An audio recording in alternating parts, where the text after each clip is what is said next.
Musique Addict.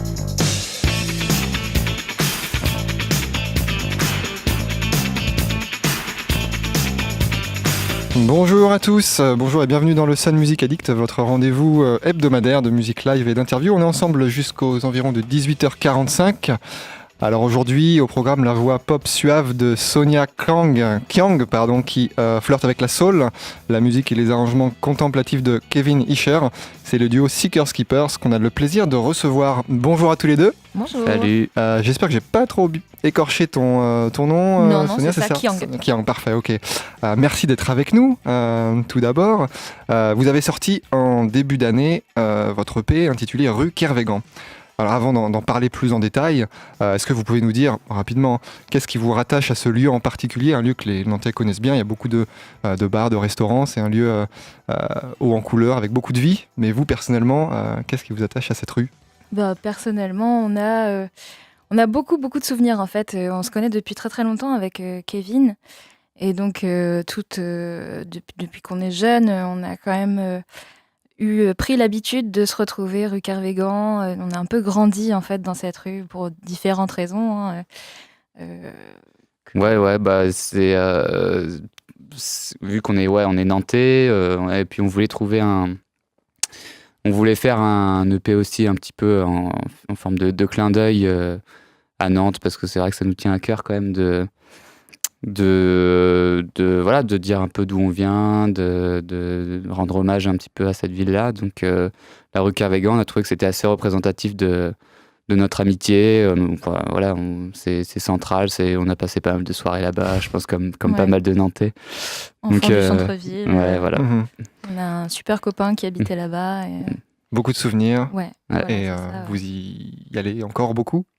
Ouais. Ça fait encore partie de ça fait partie de nous, ouais. Alors vous avez conçu un peu cette référence, si je comprends bien, à la fois comme un hommage, un clin d'œil, et puis aussi une sorte de marqueur biographique, puisque ça fait partie de votre histoire personnelle, à chacun de vous et aussi à vous deux. Donc, mais je dis ça parce que les titres qui sont sur l'EP, les titres donc Kervégan 1 et Kervégan 2, ont quelque chose du registre de la nostalgie un petit peu. On pourra peut-être en parler plus en détail, mais est-ce que je fais fausse route déjà ? Est-ce que c'est quelque chose que vous avez voulu consciemment ? Consciemment, je sais pas. Inconsciemment, probablement. Je pense que la rue Kervégan 1 est plus nostalgique que rue Kervégan 2. Notamment aussi parce que la rue Kervégan 1 est écrite en français, qui est pour nous, c'est une première. C'est vraiment pas du tout dans notre habitude de faire ça. Donc c'était vraiment une volonté aussi de parler de nous, de quand on était petits, qu'est-ce que ça évoque. voilà.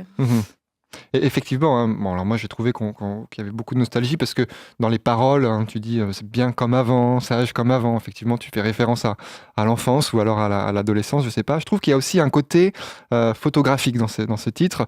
La lenteur de la musique, en quelque sorte, je trouve, fige sur la pellicule l'image que vous avez créée. Et c'est encore accentué, je trouve, dans Kervégan 2 avec la voix lointaine que vous avez ajoutée à la musique, donc la voix de Sonia. Mais au-delà de la nostalgie et de l'enfance, il y a quelque chose du parcours initiatique aussi, j'ai trouvé. Donc du passage à l'enfance à celui à l'âge adulte.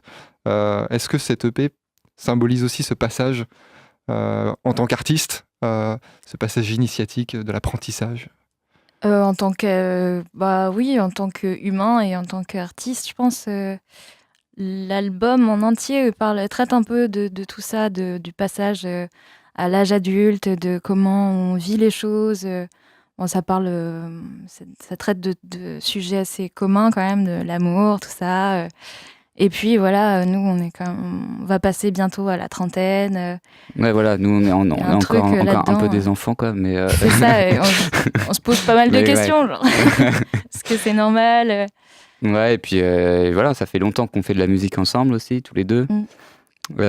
C'est pas notre premier groupe, c'est pas notre premier EP, donc du coup là il y avait une forme d'aboutissement, de passage vers un truc vers autre chose, quoi. Voilà. Donc c'est vrai qu'il y avait ce côté peut-être plus innocent avant dans ce qu'on faisait, et puis là on essaye d'opérer un peu une sorte de transition, quoi, vers autre chose, quoi. On sait pas trop encore. Mais... Et dans les paroles, donc c'est toi, Sonia, qui écrit les paroles, ou c'est vraiment un travail que vous faites à deux? Les paroles, c'est plutôt toi, moi. Et c'est justement une thématique que tu évoques dans tes textes, le fait de grandir, les épreuves de la vie, etc., ce qui permet de se construire en tant que personne. Oui, globalement, cette EP-là parle généralement de tout ça. Ouais. D'accord. Et alors, on peut imaginer que le prochain album, ce sera celui de la maturité, alors? Déjà ouais. Faudra voir si on devient mature un jour ou l'autre. Je sais pas si on vous le souhaite ou pas. C'est pas une fin en soi, en tout cas. Et alors, votre parcours musical, vous l'avez dit à l'instant en quelques mots, mais il se fait tous les deux ensemble depuis un certain moment, en duo, en groupe, mais jamais l'un sans l'autre. Si. Ouais, on a fait. On a tous les deux eu des projets. On a encore des projets un peu à droite à gauche. C'est comme ça que ça marche. En plus à Nantes, il y a quand même beaucoup de musiciens, de gens avec qui bosser. Voilà. Donc moi, j'avais un groupe de pop rock avant qui s'appelait Alarme. Petite dédicace. Ah oui, j'ai bien connu. Et puis voilà, puis avec Sonia, on a eu d'autres groupes avant. Et puis toi, Sonia, t'as d'autres projets aussi? Ouais, moi, à côté, je fais de la comédie musicale. Donc en fait, je chante, je danse, je fais du théâtre, tout ça mélangé. Donc voilà ce que je fais à côté.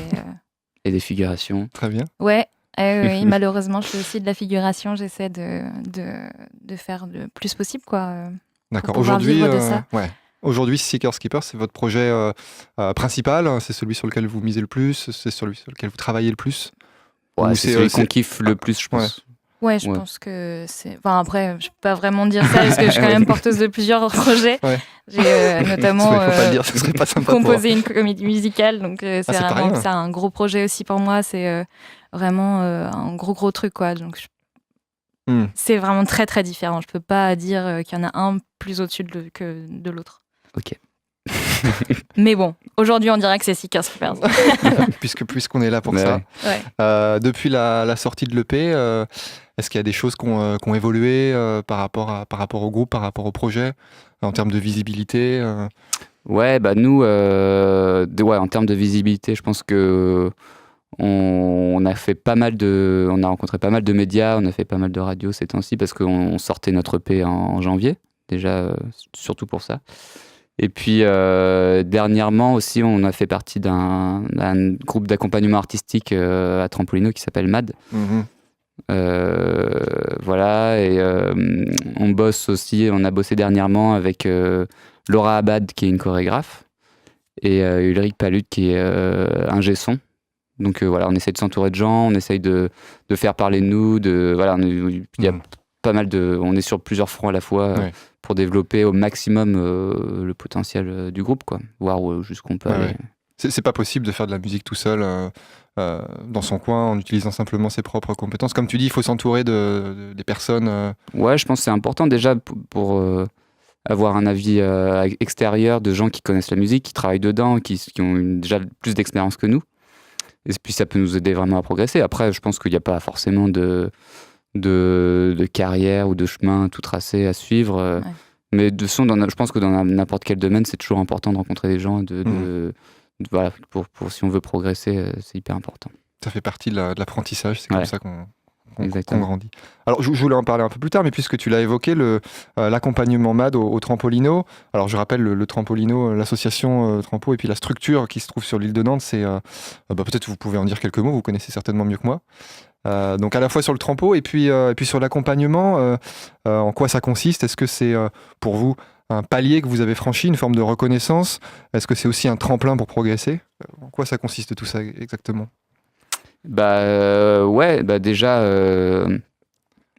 au moment où on est sélectionné, on se dit que ça fait plaisir. Ça fait sympa d'être sélectionné. Ouais. Et puis après, ce qui est vraiment bien, c'est que c'est vraiment des professionnels, des mecs qui savent de quoi ils parlent, qui ont déjà vu plein de groupes comme nous, qui nous mettent un peu sur la voie. On a eu, grâce à eux, on a pu avoir une session avec un professionnel, un ingé son qui nous a fait bosser sur nos prods, sur notre son. Donc ça, c'était hyper utile. On a fait un concert avec des lycéens, donc on a collaboré ici avec d'autres groupes, avec les lycéens, avec qui on a fait une reprise en live. Donc ça, c'était hyper marrant, c'était vraiment cool à faire. Puis on rencontre des gens, on rencontre d'autres groupes. Et puis là, dernièrement, il y a eu une sélection aussi sur les 10 groupes qui étaient sélectionnés, encore une autre Deuxième sélection. ouais. Mhm. On a appris donc aujourd'hui même qu'on était sélectionné pour passer à la phase 2.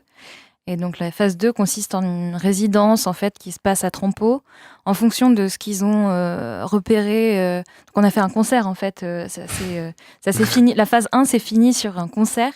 Et donc il y avait des pros qui étaient là, qui nous ont dit voilà sur quoi vous devriez travailler maintenant. Et donc la résidence ensuite porte en gros sur ces points-là, quoi.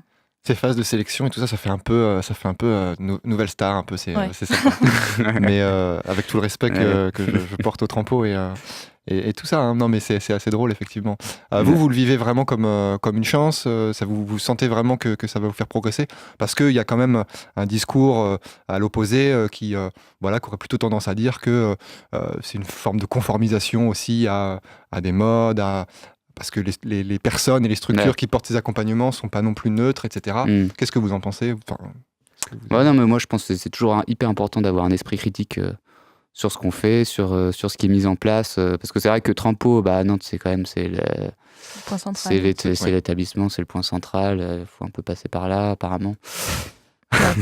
Tout le monde le dit, c'est comme ça, quoi. C'est justement ce que certaines personnes ont tendance à reprocher. Moi, je peux comprendre c'est vrai qu'en plus il y a un sens qui va par là au niveau de la culture quand on voit aussi un peu le voyage à Nantes ou des choses comme ça.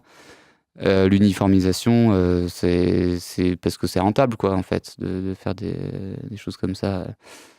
Puis ça rapporte de l'argent. Après, je sais pas si MAD si ça rentre aussi dans ce cadre-là, mais enfin voilà, nous on fait ce qu'on peut se permettre de faire, et puis on prend aussi tout ce qui passe, quoi. Il y a forcément des choses intéressantes et valorisantes là-dedans, évidemment.